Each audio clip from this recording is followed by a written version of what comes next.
Au sein du gouvernement, il est considéré comme le chouchou de Brigitte Macron. Et ce surnom lui va comme un gant puisque c'est la première dame qui l'a repéré, alors qu'il était invité sur les ondes de Europe 1 pour présenter l'un de ses livres. Comme l'écrivait la journaliste Nathalie Chouk, l'épouse du président de la République a eu pour lui un coup de foudre intellectuel, elle décide d'acheter son livre, d'en faire une fiche. Et le soir même, elle dit à son mari, lui, il faut que tu le reçoives, que tu le rencontres. Sur le plateau de Touche pas à mon poste ce mardi 14 septembre, c'est avec une petite gêne que le ministre de l'Éducation nationale a accepté de se confier sur ses relations avec Brigitte Macron. Elle m'avait entendu à la radio, elle a aimé ce que j'ai dit et elle en a parlé avec son mari, s'est souvenu Jean-Michel Blanquer. C'est comme ça que nous nous sommes connus avant l'élection présidentielle de 2017. Interrogé sur ses rapports avec Brigitte Macron, le ministre a expliqué qu'il l'appréciait énormément. Je lui trouve 1000 qualités. D'ailleurs, je pense que ça se voit lorsqu'on la voit à la télévision ou ailleurs. C'est quelqu'un qui est très gentille, très fine.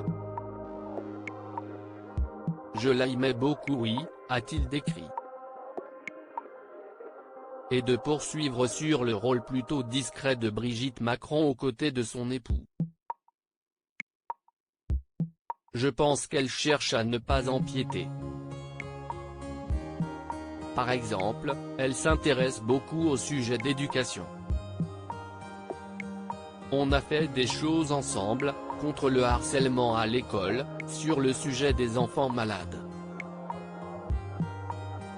Mais elle est toujours respectueuse du domaine de chaque ministre, a-t-il conclu.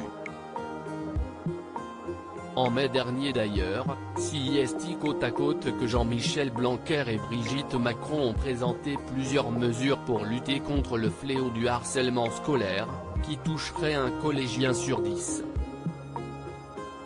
Brigitte Macron veut être là pour les enfants harcelés très mobilisés contre le harcèlement scolaire. Brigitte Macron est plusieurs fois sortie de l'ombre pour en parler.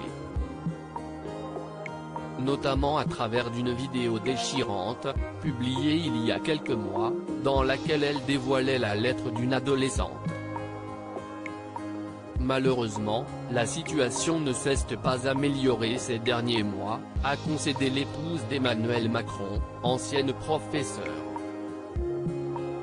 Le confinement connu, et que connaît encore un certain nombre de pays, a été marqué par une hausse considérable des cas de cyberharcèlement.